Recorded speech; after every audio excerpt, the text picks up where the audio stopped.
Owner பொண்டாட்டி வர வந்து ஒளிஞ்சுக்கோங்கடா. புரட்டாசி முடிய போகுது. என்னடி உன் புள்ள குட்டிலாம் நல்லா இருக்கா?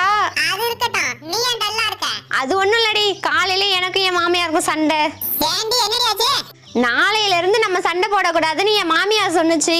நல்ல விஷயம் தானே, நீ என்ன சொன்ன? நாளையில இருந்து என்ன, இன்னில இருந்தே சண்டை போடக்கூடாதுன்னு ஒரு சண்டையை போட்டு வந்துட்டேன். ஆட சண்டாளி, சண்டை போடக்கூடாதுன்னு ஒரு சண்டையாடி. யாருமா இது? இவதான் ஓனர் அம்மா. அப்போ நீ இல்லையா? அதுக்கு உங்க அப்பா ஒத்துக்கணுமே. எங்கடி ஓனர் காணோம்? அவன் எங்க போனா எனக்கு என்ன? என்னடி அம்மா அழுத்துக்கிற? அப்புறம் என்னடா, கோழி செத்து பாத்திருப்ப, ஆடு செத்து பாத்திருப்ப, மாடு செத்து பாத்திருப்ப, ஏன் காக்கா செத்து கூட பாத்திருப்ப, ஏன் நாக்கு செத்து பாத்திருக்கீங்களா? புரட்டாசி புரட்டாசின்னு சொல்லி இவன் மட்டும் எங்கேயாவது போய் நக்கிட்டு வந்துடுறான். சரிடி, அதான் புரட்டாசி முடிய போகுதுல. போடி, அவன் புரட்டாசி விரதம் எடுத்தா பரவாயில்ல, அப்புறம் விலை ஏறி போச்சுன்னு கறி எடுக்க மாட்டான். விடுடி, புரட்டாசி முடிஞ்சா கறி விலை குறைஞ்சு போடும்.